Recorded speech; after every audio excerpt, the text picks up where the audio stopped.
Hi guys. Hi everyone. Nice to see everyone here. I see Tyler. I see Stig. I see Ben. There's Pierre, Raymond. I think I got everyone who's currently here. I think so. And yeah. You did good. And Andrew's here. Yeah. Oh, there it is. Yeah. Yeah. So hey everyone, and if you are here and just watching, feel free to hop into chat and say hello, and we'll say hello back. And if you got some questions, you can throw them in because we'll be answering some questions a little later. But good to see y'all. I know a couple people said directly good morning and stuff, so we wish all of you a good morning. Absolutely. Or evening or afternoon. So because everyone's all over the place. So, yeah. So hopefully you are having a good day or evening wherever you are. I like it. So yeah. What have you been up to, good Sir Greg? Oh, I've been tinkering with Fusion on a few things, and put out a video yesterday. Yeah. And so just that's kind of stuff. What about you? Well, I've compiled Marlin about 400 times this week. And then I got some filament runout sensors working and that kind of stuff. So it's been okay. It's been decent. It's been cold. Dominic's here too. Hey, Dominic. Hey, Dom. Yeah, it's been cold, right? So it's a good time to do something inside. Well, yesterday the weather was quite pleasant. Yeah, so. And it's actually shaping up to be nice in southern Alberta today too, I think. So maybe that snow amount I know my cousins. They were like, "Hey, can we go tobogganing?" And I'm like, "No, no," because I don't know if you guys like Southern Alberta. We get lots of snow too. Edmonton gets more, and I think that's where Pierre's at. But like Southern Alberta, like we had like 2 millimeters, like an eighth of an inch of snow. Oh yeah, like barely enough, just enough to annoy you, not enough to even bother wiping off your car. Although some people did, and good for those people. We call those good people. Oh man, you're not blinding everybody. What we got in the comment? Only 6 to 8 inches of snow last night. I guess we got lucky here. Oh man, that's usually Oh us. Like wow. we usually get snowed in January We, 1st, we and we are done. We got like 2 feet, and we're in. we've been actually like earlier on in like November we had some snow, but we really haven't had much snow since. So we've been, it saved my back from shoveling, so Yeah. I'm okay with that. Yeah, me too. Yeah, so Andrew asks, has anybody played with the Cura Arc Welder plugin? And, not yet on my part, but I do plan on doing it this week. I was thinking about producing a little content on it. It looks kind of What? cool. Okay. Okay, I don't know what that is. Do you want to fill me in on what that Let me is? see if And I can then, find the. in case someone else doesn't know what that is either. Sure, I'm gonna find the site so we can get the actual, because it's a field of view. Field of view makes like a couple plugins. I can't remember all the ones off the top of my head. Oh man, where are we? I'm almost there, guys. And this week too, I've been playing. I'm gonna throw another question out while we're looking for the plugin. Actually, I don't know if I can start Kira, but has anybody played with the Arcane engine, Arcana, however you pronounce that? Is anybody going up on the Arcana stuff? I haven't even loaded it. Yeah, I did this week. And I have some interesting things to say about it. But it is alpha too, right? So what I say today will change probably 2 days from now. But yeah, Very, very true. I don't want to open Kira because I'm going to crash the computer. So if you're interested, here's the 1 second. I'm just going to flip to the screen share and transition. So here's the actual GitHub for it. It's by field of view. Basically, it cuts down the G code file size. So it cuts down arc moves and stuff and basically combines it so it's more intelligent.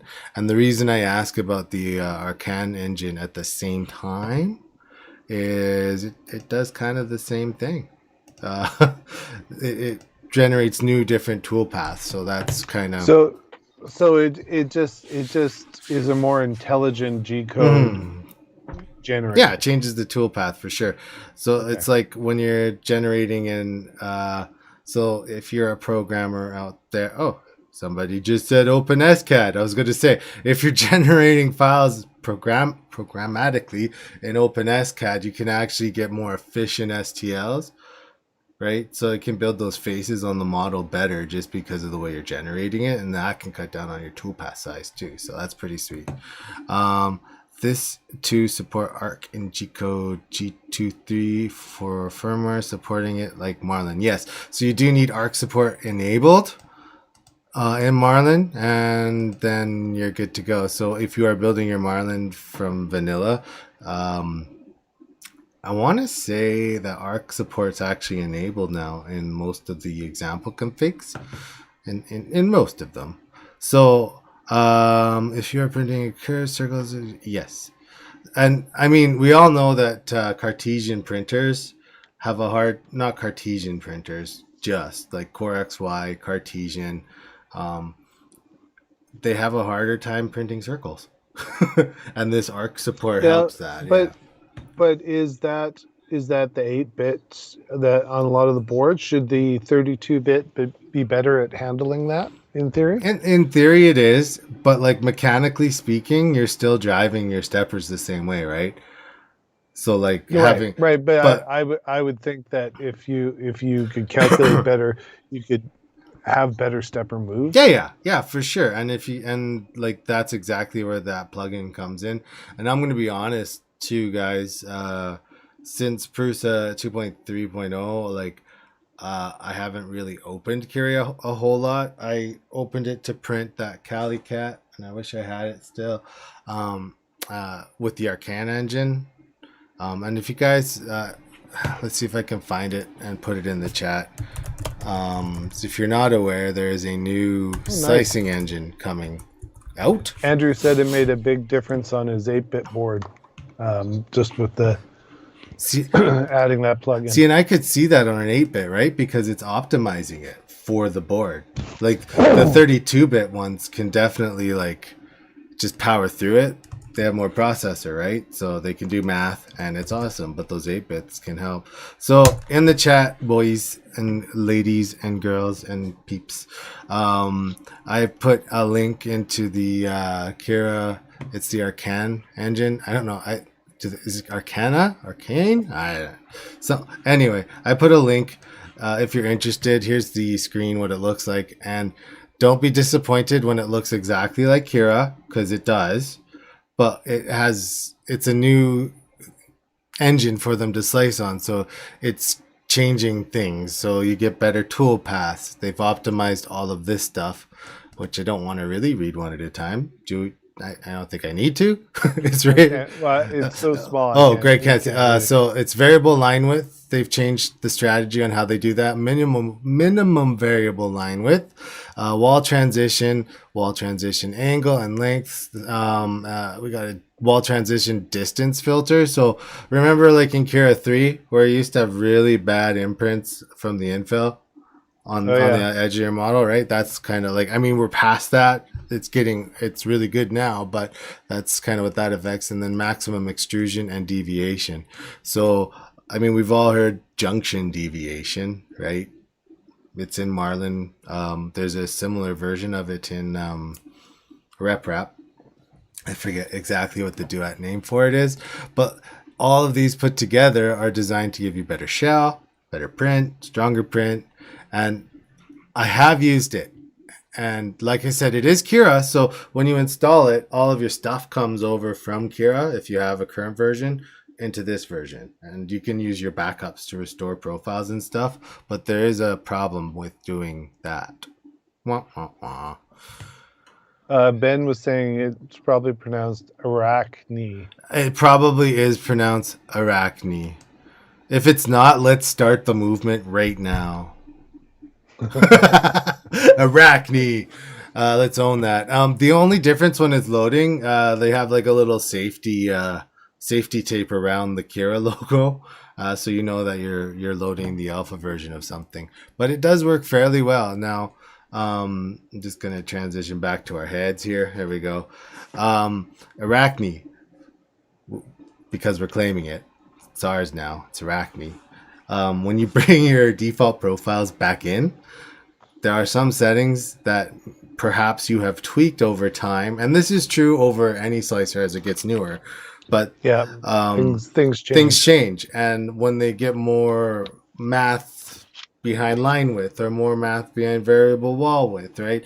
And you've accommodated for things like stringing in your profile already, right? Those things might actually mess with the slicer. And in my case, when I used my profiles that came forward, like I've tuned my Kira profile for like 2.5, 3 years, right? And when I brought that one over, I actually had to end up using the built-in Creality one because it was so stringy. I couldn't really even save the part. That's why I said, "Oh, that's not good." Pretty sure he's gone. Because I'm sure he's gone. Sorry, I was just looking behind me because if you don't know, I'm surrounded by printers, literally. So that's the new Kira engine. I would definitely suggest you guys jump on the alpha to help the developers give feedback, and that's the most important part. If you just use it, you're not helping. You're just using it. Yeah. So use it, but then send feedback when you can. Yeah, and then they break your finely tuned profile, and I don't disagree with that, like Ben, completely.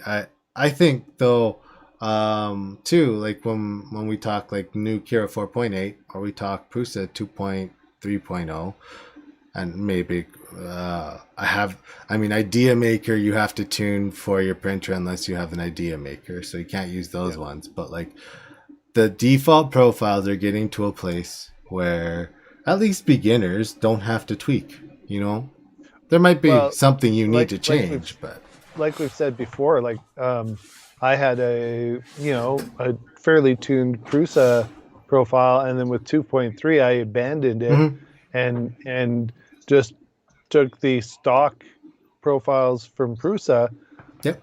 and made a couple tweaks, and it was printing twice as good. Well, not twice as good, but way better than the one I had. So and the only time, so I'm going to throw it out as an example too, like with the Prusa 2.3 or Kira, when I go to my Ender and it's sitting just right there or there, correct, or there, the Enders anyway, when I go to those printers, they're Ender 3s, but one's direct drive, which already makes it different settings, right? And the other one, and they both have probes, and then they all metal hot end, right? So all those things will change slightly from a stock profile.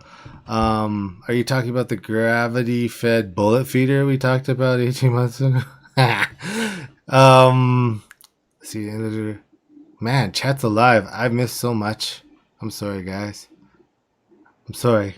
But that being said, when you're talking new slicer profiles, you can just grab out of the box. And the only thing I disliked, and I don't know, maybe if you guys were part of or had used the Cruawesome mod when that came out, it really bothered me when Kira built that right in to Kira. But isn't that the point? You take an open source thing and you incorporate it in. Yeah, but it wasn't ready yet. At 4.8, it's ready. They have tweaked the profiles enough that is good, but like it was still kind of wishy-washy. It was glitchy. It was glitchy when they did it, but now it's great, right? So it's not that and like Ben said, it broke a lot of stuff, and it made for a sad panda.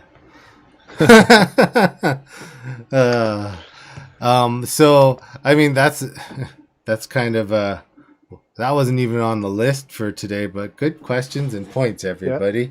Yeah, absolutely. The first thing on the official list, guys, and yes, we have lists. There's plans. Is it says super secret announcement of epic proportions. Yes. Greg does. Yes, I teased it at the end of the video. If you actually got to the end of the video yesterday, we know not everyone gets to the end of video. What video? No, just kidding. I watched it. It was good. Yeah. Do you wanna tell what the epic news of proportion is? So we are finally taking the plunge, and we are announcing today that the beginning of February we're going live with Patreon. Yeah. So.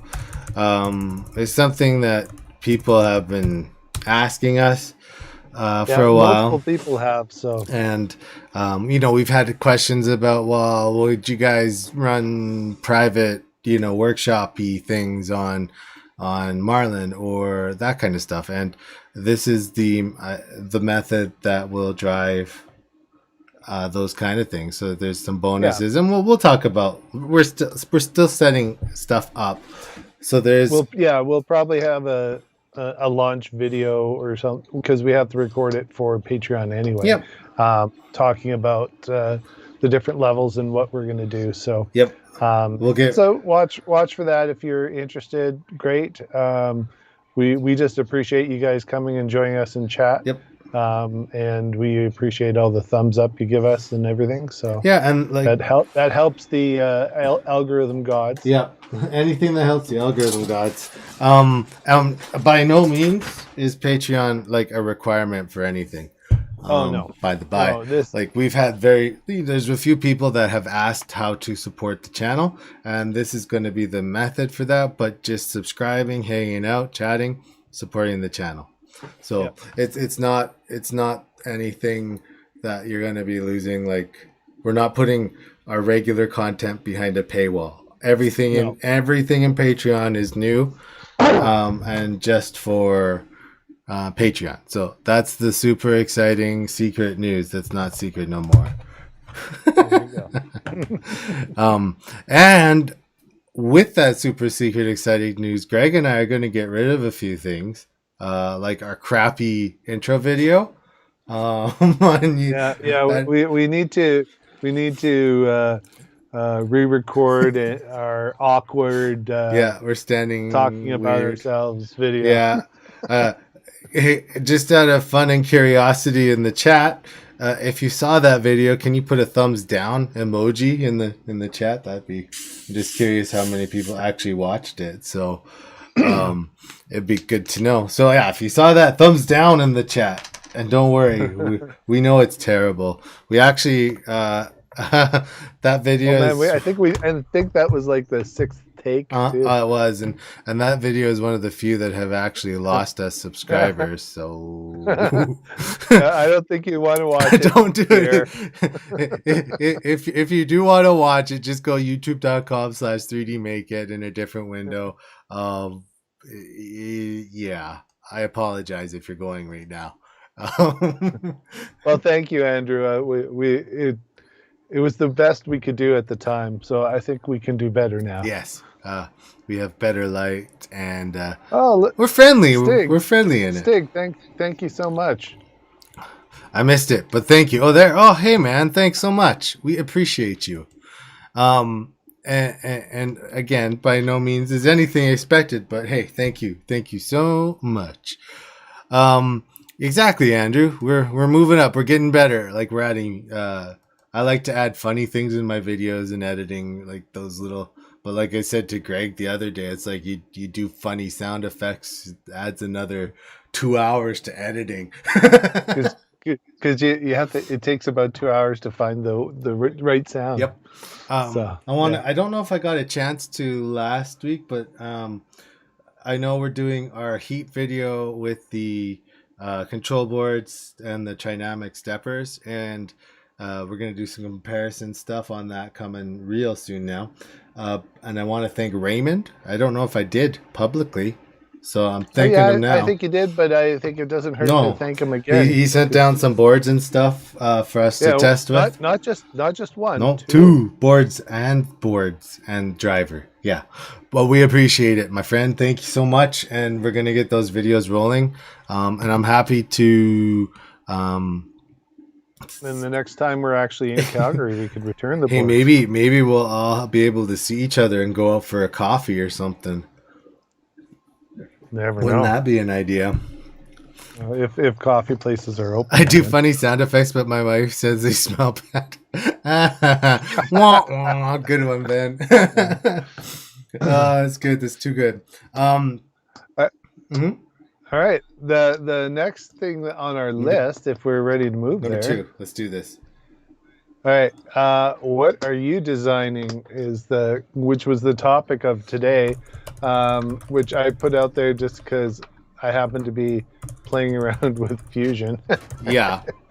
So I'm just playing around with adding drop-in washer kind of inserts into my project. I'm making a jig to put on. I've got 64 holes to drill. That sounds like fun, right? Like, so I don't know if it's going to focus, but I've got this little stepped washer, kind of bushing thing that I'm going to drop into a 3D print. So this is the print. I've got 2 of them in there so that when I can align everything and for door handles, this is my test print. This isn't the final jig, but it actually worked really well. Like it spins really nice in there and aligns it really nice. So I'm going to share my screen. Okay, I'm going to try to accommodate that. Well, let me find the screen sharing thing. Stig, I love low poly stuff. I think it's a really fun way to make artsy models, low poly moais, that kind of stuff. Pikachus, I love that. I think it's sweet. Okay, let's see if this will Okay, work. we're gonna do it. We can do this. Technology. One sec. Did you send it? I did. Okay, one sec. Sorry, guys. I should really make another thing, but that's okay. And we talked about this before, but I don't think we talked about actually setting it up live. No, like this is kind of a shock, and Greg's being a jerkhead sometimes. There we go. There you are. I just got to make sure that we don't have two audio sources for you. If you hear echo, guys, let me know. Okay, so what I did, and I'll just whoops. I'll zoom in here. So I've got a little spot for these bushings in this design. So I'm putting 2 just so it lines up as it's drilling through, so I don't get off kilter. This little, if you look here, this is a little trick I learned. When you're doing a hole over air, if you put a 0.2 layer right there, it just does enough, and then it bridges really nice to do the top layer over air. So that's what I did here. So now I pause at this level, right here, and then I drop in the part, then I let it print, and then pause at this level and drop in the part. So that's what I'm doing. Sweet. And yeah, and then this is the first one. We can stop sharing now. Oh, he's getting awkward, guys. He's awkward. Okay, there. Done. Not sharing. No more. So yeah. So then this, if you can hear it, I'll just shake it. You can hear the part moving inside there. It's like a rattle. And yeah, so it just pauses, and I drop it in. And I have I wonder if I have the one I did earlier, which I paused and then pulled off the build plate, but I don't think I do. That's okay. I don't know where. We'll go back. But yeah, so that's what I'm working on. It'll be a handle jig for. I saw some online. Didn't really kind of like how they worked, and then I like this technique so much that I'm going to then adapt it for drilling holes into extrusion. So that way I can align the tapping thread really nicely, or the drill bit, and it won't degrade my my piece. And yeah, so that's what I've been kind of playing around with. I like it. And I like it. Yeah.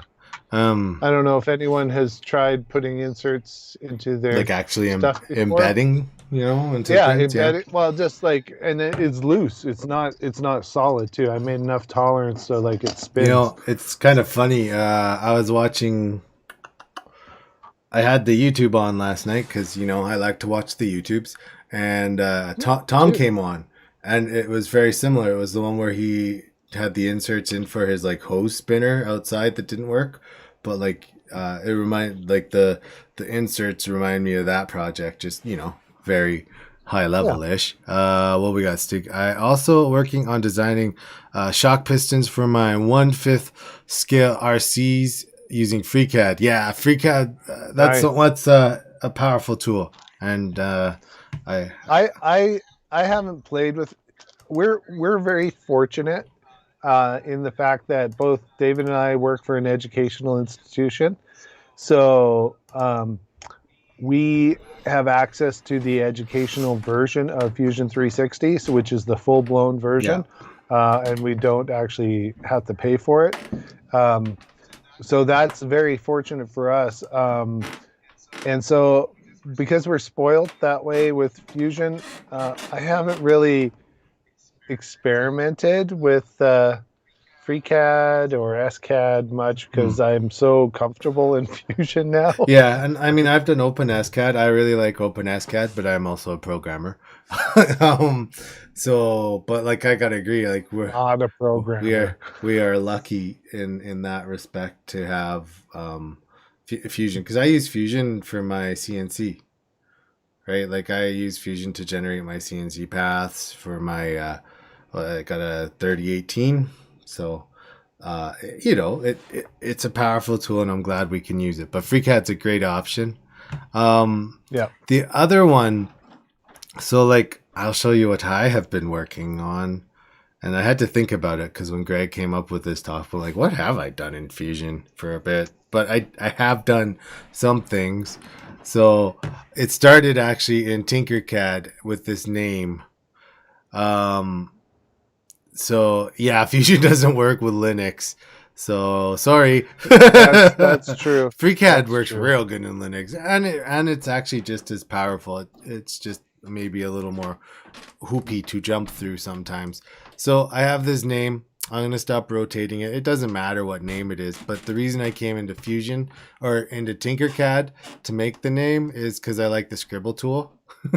So you can draw whatever you want with the scribbles, and then it'll make it into you can either send it out as an SVG or STL or object. So from here, I actually bounced this out as a SVG. And so if you guys don't know, and this by no means is a tutorial, but the export button lets you export it for laser cutting. So SVG for laser cutting. nice. So that's what I did, because I'll show you when I brought it into Fusion here. Boop. Boop-a-doo-doo. Let's make Fusion big. That's my bad. I'm sorry, guys. I changed the screen resolution. So you can see here's the same thing, but when I look at my sketches, the first sketch that's actually in here is that Zeke. That's the SVG that I brought in. And so then from there, I could extrude it up. And now you might be saying, big whoop, it's a name, and who cares? Well, what this actually is it's a lightning cable strengthener. So you can see that there's a hole that goes through the object, and then right here we have that kind of catcher. So if I forget where my bodies are in this actually. One sec, sorry everybody. Is it this one? No, it's not this one. Anyway, oh, maybe it is that. Yes, it is. Yay. So I used a toolpath. That's why it disappeared. So if I just bring back this first body, you can see here that there's the iPhone cable. Now, I know iPhone's kind of a dirty word for nerds. So let's pretend that it's a USB-C cable, right? It's all better. But it goes through, you mount it, you do a combine, and that gives you the void for the cable, which you can push in. So that's kind of what I've been working on. To go. Have you printed it I yet? have, but the person, I think it is a kid, has it. One of my wife's coworkers asked if we could make it. So I have printed it. It works great, but I don't have it to show off, sadly. But Stacy has now asked for the same thing with like her Xbox gamer tag on it. So we're going to be doing that. Nice. So that's the what I've been doing recently, other than the control box, which I already showed. Raymond is correct. You should get in the habit of naming steps and processes and bodies and sketches in Fusion, because it makes it easier to find. And the other thing you should do is keep components separate. Yeah. So you should always keep I typically have been doing that. In this particular case, this was just a trial, so I didn't. But. Well, and like it kind of goes back to. I mean, you're absolutely right when you say that. Yes, you should. You should do it, and we all know you should. But like even in programming land, you should comment things. But when you're just doing something and you're going. Right, sometimes you forget to, and then you wish you had. Yes. Many times, and I learned that through losing marks, on assignments here and there in university and all that fun stuff. So, yeah. I mean, I got to show these off too. So I didn't do this. Well, I kind of did it. Is these Among Us guys? We've been printing them, and I've got another batch going. You got to zoom in a bit. I know I'm doing it. Let's zoom. Maybe. There we go. So it's a low res picture, which is weird because it came from an iPhone. Sorry, but we have like our little Among Us characters, and you can see right here there's a silver dot. Let's see if I can. I'm just gonna get the draw tool. Draw right there, silver dot. Okay, close. Oh, can't close. Anyway, so right there, silver dot is a magnet, and that I inset a magnet into the project. That's all I did, and there are some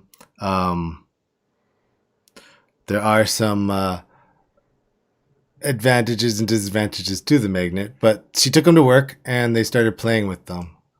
Let's see if I can. Oh, I can't. Oh, there it is. You just have to zoom back out. So here's a good one. So they moved office to office, and they kept. Dan is ice fishing while watching us. Ooh, that's got to be chilly. I think he has the prize for most crazy thing while watching 3D Maker. Yep, I think he wins the day. So that's the other thing I did. It's not necessarily like I said, I didn't design the Among Us guys. I just opened it up in 3D Builder and inset a magnet. So that also goes to show, like I've used just in 3 seconds there, we used Fusion, Tinkercad, and 3D Builder.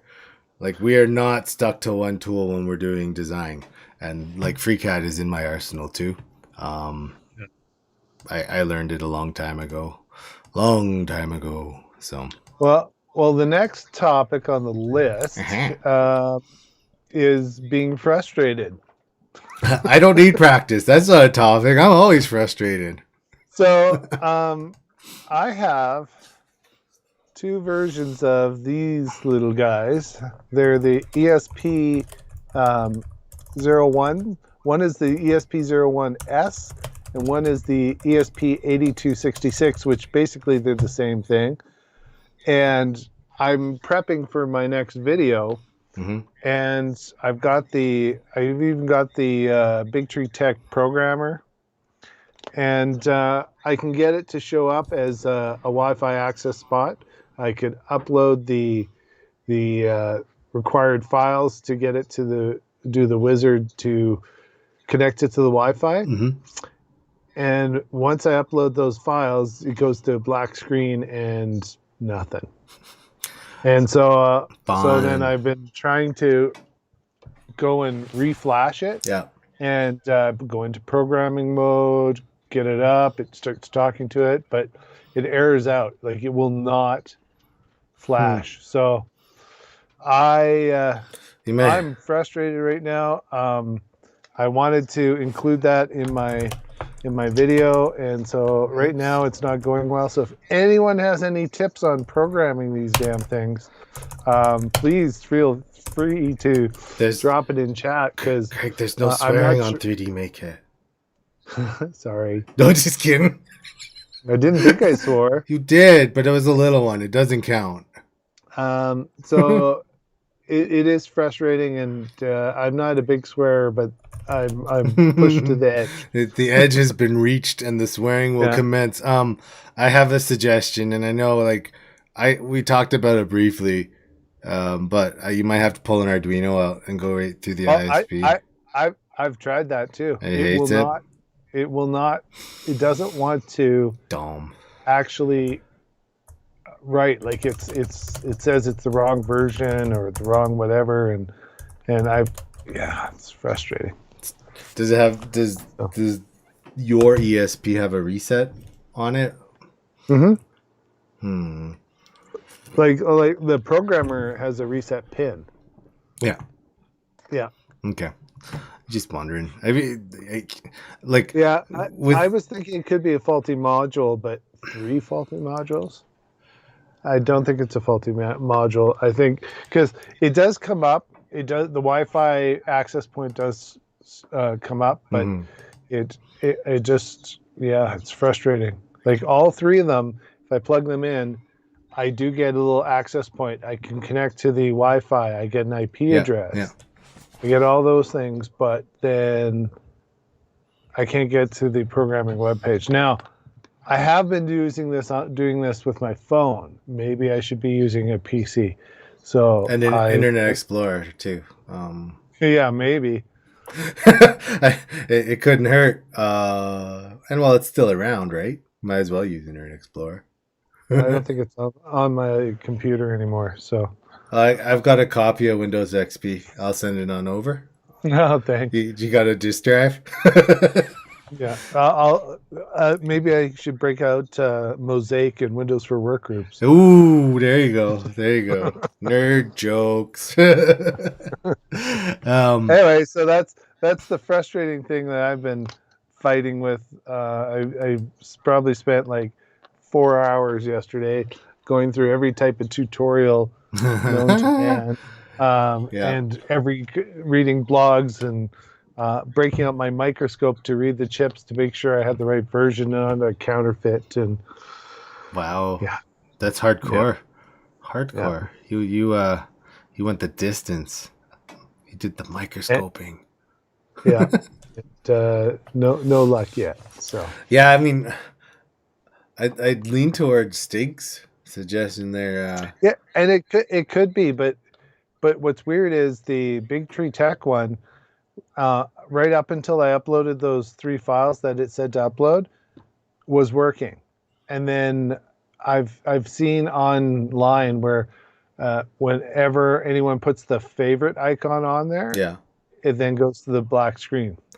And so how big of a fave icon did you send?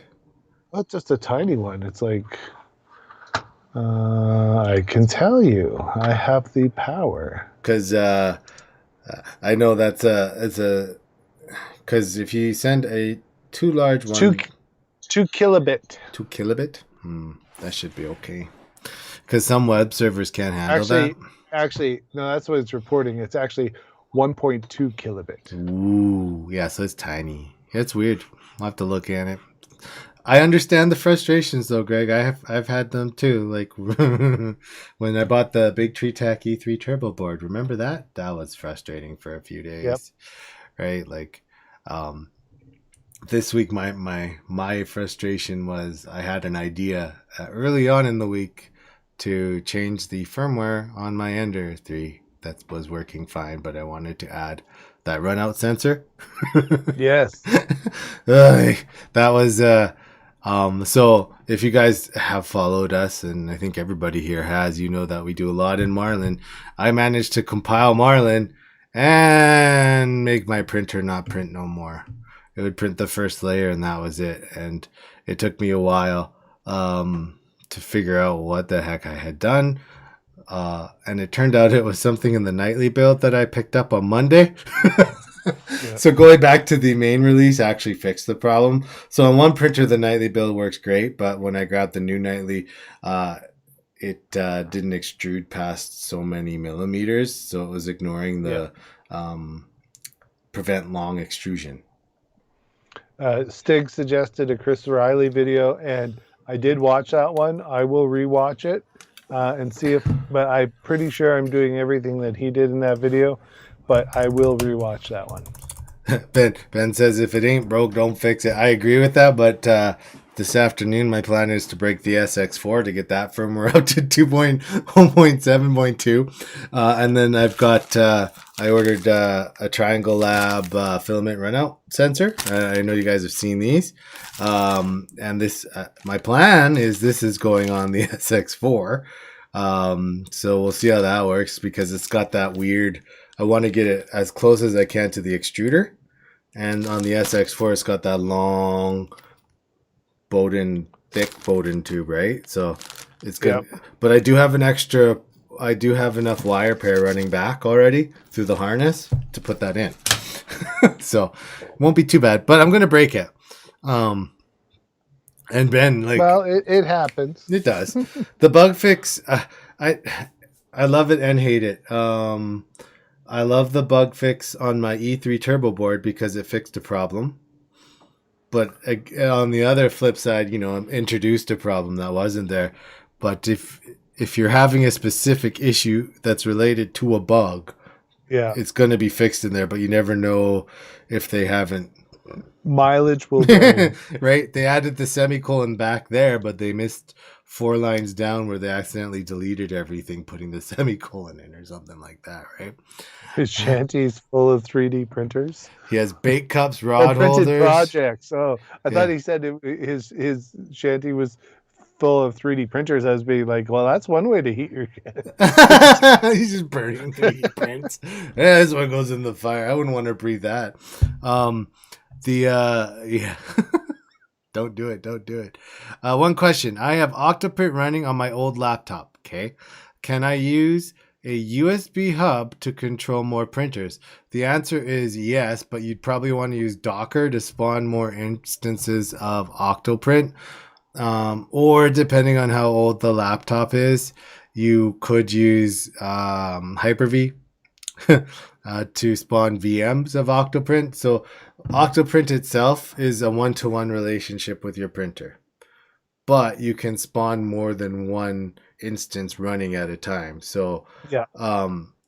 the answer is yes, you can. Have I done it? Yes. My Raspberry Pi 4, and I did it on a 3B Plus, where I spawned a few different versions, and my answer was I'm just going to get Raspberry Pis because at the time the 3B, it was just more convenient than running USB extenders and everything like that. So. Yeah, you can definitely do it. I know Chris O'Reilly has a number of videos out that he goes over his technique of doing multi-instance. And it's the big thing is if you're going to have multiple cameras and multiple printers, you have to make sure you have a camera that identifies itself uniquely with a serial number so that you can separate out the camera feeds for each of the instance so that you can go into it. So it can be done. I've played with it a bit. Yeah, I mean, it's possible. Stig, is that laptop there? Are you running Windows on it or are you running Linux? I guess that's he doesn't do Windows, I don't think. If it's Linux, definitely Docker. Or you could trick it with Mono, but probably Docker. There's actually a build of I got 500, but I only have 3 USB ports. So you can a hub would work. You can use a hub, but the warning is for the cameras. Definitely, you probably want to buy Logitech. And the reason behind that is, like Greg mentioned, Logitech cameras get serialed in the USB connection.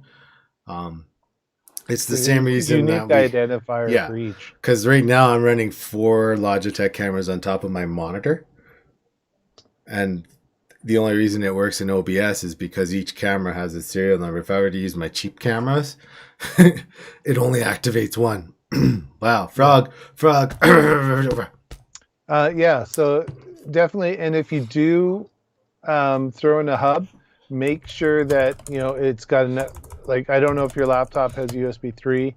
Make sure you get a decent hub that's powered, because the last thing you want to do is stress your USB port or have lack of bandwidth. If you have enough cameras, that's the other thing. If you only have USB 2 and you've got like 4 cameras and 4 printers, for example, you will starve your USB connection. So a USB 3 connection would be a must for that, and powered USB 3. Yeah, and Stig says there that he's just doing printers, no cameras at the moment. So the hub's going to be great. One thing I would suggest is if you don't want to do a powered hub, which is fine if you don't, or if you have one kicking around, cut the 5-volt red wire on all your USB cables going to the printers.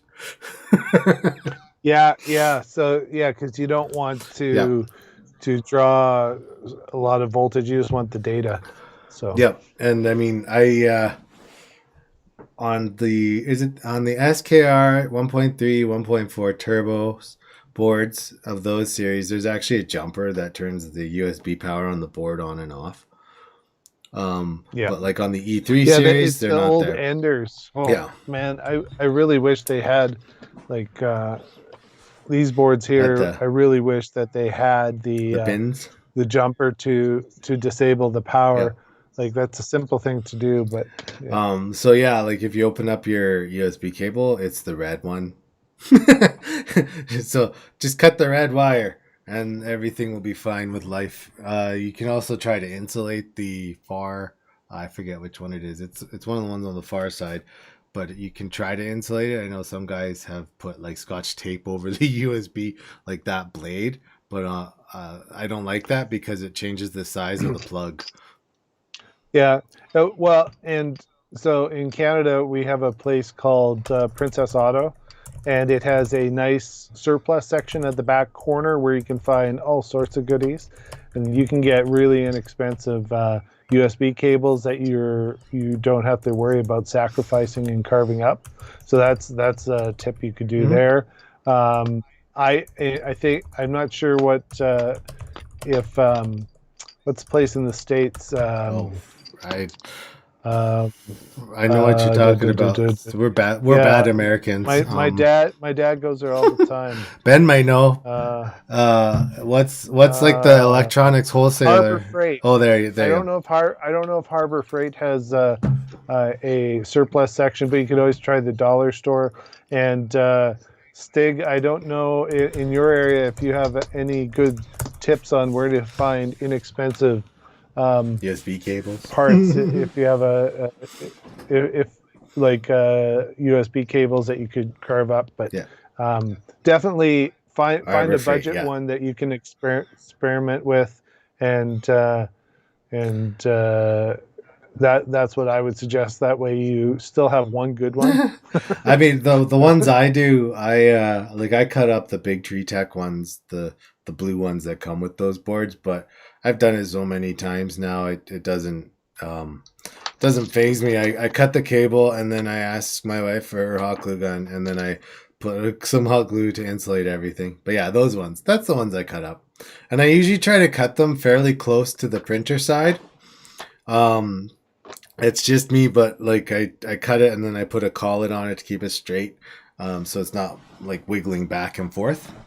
So, but I mean, if you get rid of that USB power, the screen doesn't. eBay USB cable. Yes, good call, Ben. Yeah, there you go. Get a ton off of eBay.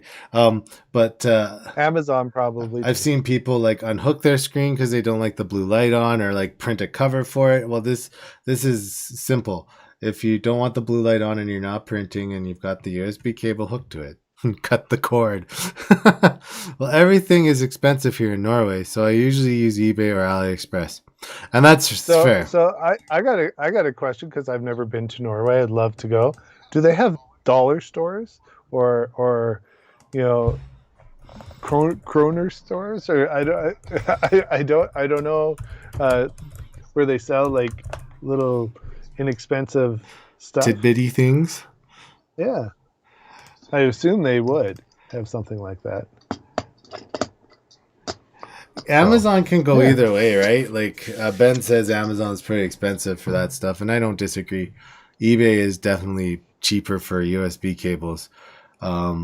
Like a charging cable I could get at the gas station for my phone for $3 is like $17 in the Amazon store. Yeah. So yeah, that's why I have the little balls from the dollar store for the legs instead of squash balls, because I can get 3 of these babies for $1. Yeah. Although they changed the size. What? So like when I was designing the new feet, I used the old ball size, which is fine, but the new balls are bigger. So trying to push it into the cup of the foot, and it's like, oh, really? They changed the size of the ball? Well, that's why they're squishy. Exactly. You just squish it in there, and then it's good. It doesn't move. Stig says there's something similar. So yeah. Okay. I'd imagine, I think everywhere has them now. So I miss the wing walls back in Radio Shack. That's right. If you guys are North American and no Radio Shack, Greg and I both worked at Radio Shack. And well, in Europe they had the Tandy. Yeah, stores, the Tandies. Right? Yeah. So right, Intertan and Tandy. Yeah. So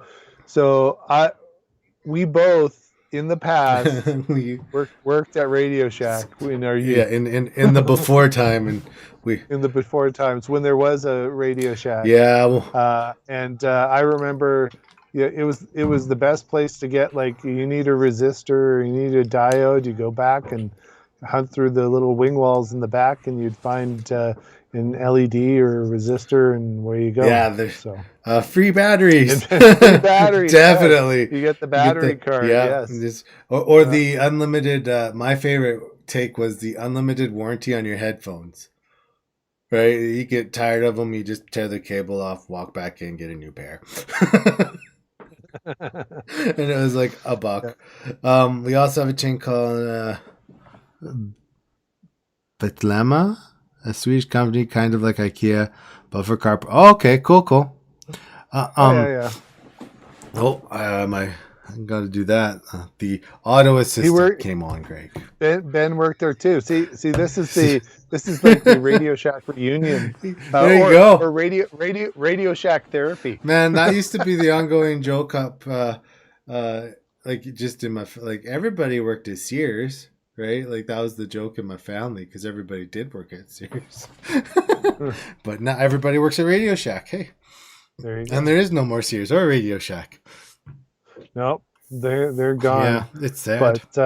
But AliExpress is pretty good. Like as Stig was saying, he gets stuff on there, and I do too. But you got, mileage will vary. Yeah. Because some stuff is, people knock Chinese quality, but here's the thing. In my mind, they will build things as high quality as you want, right? But a lot of times people cut corners and they just build they will also build the cheapest thing you want. Yeah. Too. So mileage will vary on what you get because iPhones are made in China. They're Chinese made. What? And they're pretty high quality, right? So it's one of those things. They will build to your specifications whatever you want. When I worked for a programming firm, we sourced out a lot of like small projects. And that trash 80. Ooh, trash 80. Anyway, that was the ongoing joke was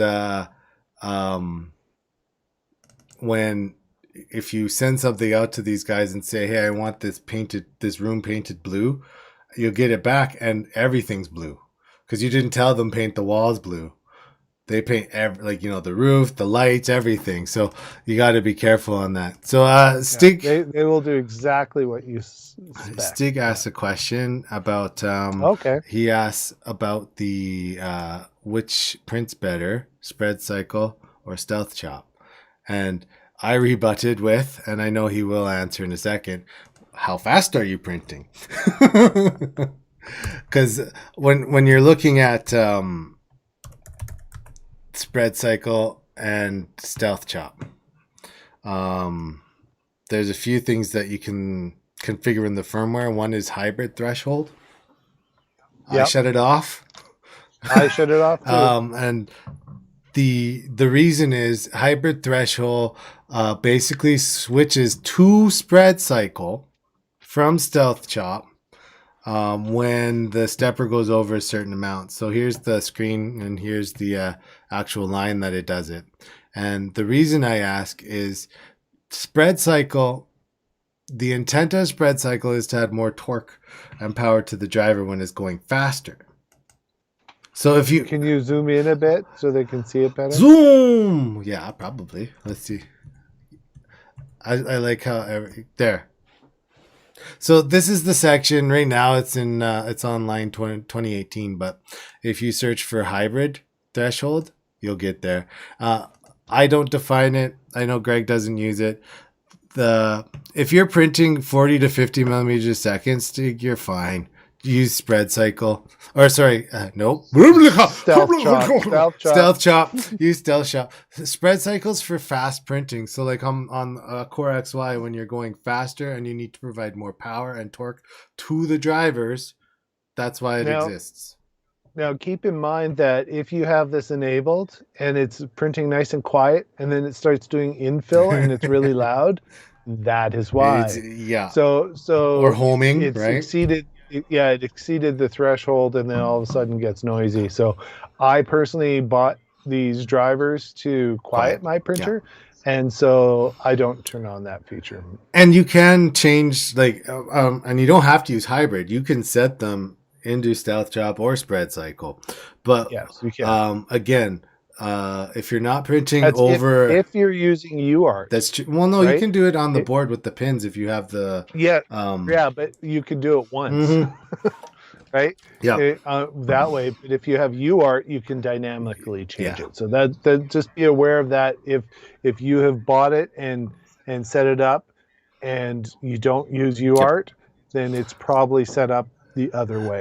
So just be aware. And if you're not using UART, you should use UART and get a board that can handle it, because the feedback for your printer can pause itself if you turn TMC monitoring on and it senses an issue with the driver, it will pause the print. Like, it's pretty sweet. So you should use UART to get that feedback. But again, the direct question is anything below around 80 millimeters per second on i3 clone. So you're talking CR10, Ender 3, Prusa, that kind of stuff. It's going to be fine to use Stealth Chop. But when you go higher, and you can see here, this is all default.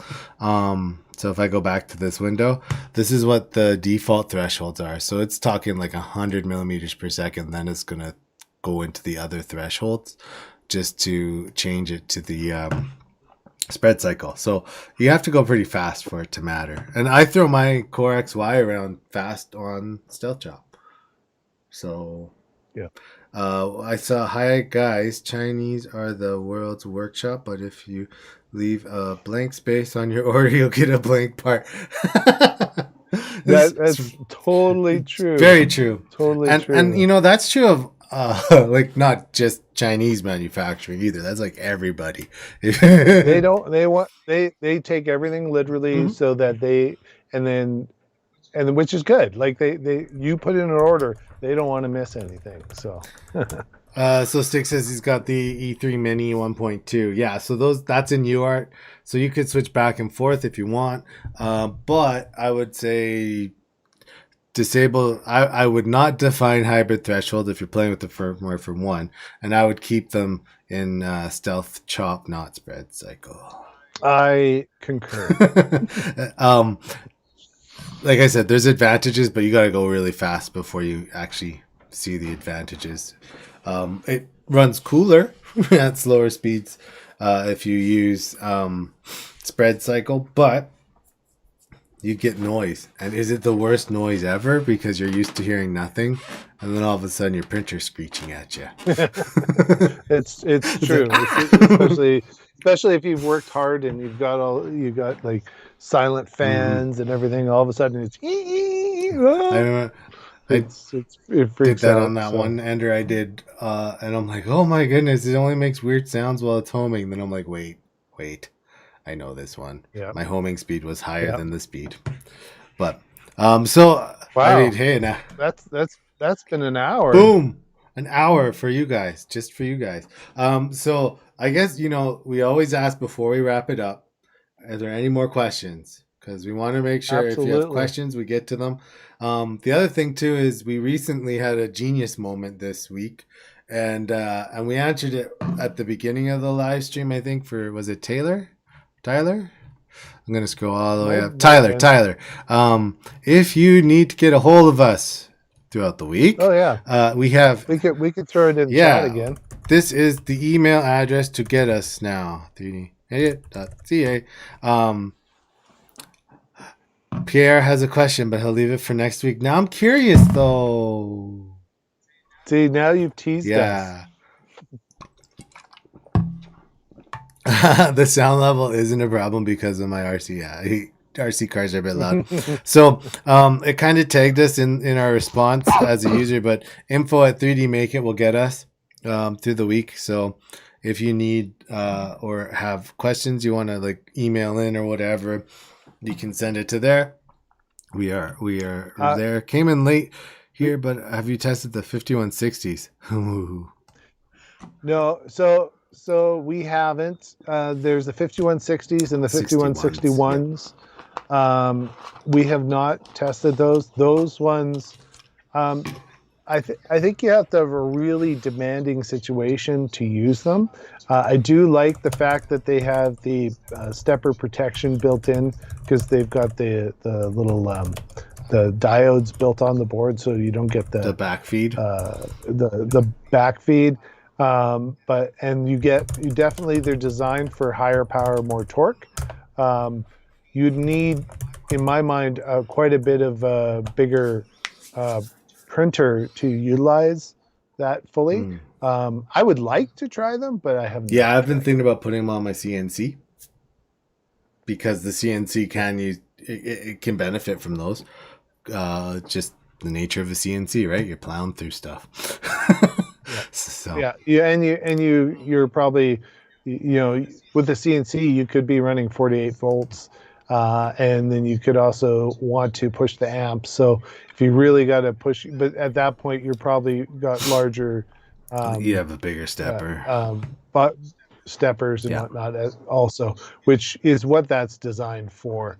I think it's for, if you just have like an ender, I think it's a little bit overkill. Just personally, Yeah. just A little overkill. If you Cool, because it's the coolest newest. It is, right? If you want to Actually it's not anymore. But it was the neatest. If you want to get into the Pierre says, man, CNC, that'd be fun to get into. I would totally recommend like if you pop to Amazon, or you don't have to, they're readily available on any online retailer. But they're a little, I have one. It's called a CNC 3018, and there's different versions of it. You can get like the base model, and then it goes all the way up to like Pro CNC. The Pro one comes with limit switches, and it does the auto homing. But you can build whatever you want too. But if you want to just dabble and you want something that's someone's already figured out all the dimensions and everything, it's a good one to start with. Right? Think of it as like the Ender 3 of the CNC world. So David, I'm going to get you to do your recommendation. I'll do mine on a stepper driver recommendation. I personally like the 2209s. Yep. Mm-hmm. My stepper driver recommendation for a 3D printer is exactly as Greg's. I like the 2209s. I don't like the 2225s yet. You seem to lose some features when you go into those 222 series. So I like the 2225s are 2208s, and the 2226s are 2209s in a different package and whatnot. So you can get away with it, but I heard there's a few bugs, and I don't know if it's related to the repackaging, but the 2209s are cheap enough that I don't think you would go wrong getting 2209. Yep. So. Stig said later, and you know what? We're gonna say later too. I think it's a good time to wrap her up. We'll catch you guys next week. Until next time, have a good one. See you later.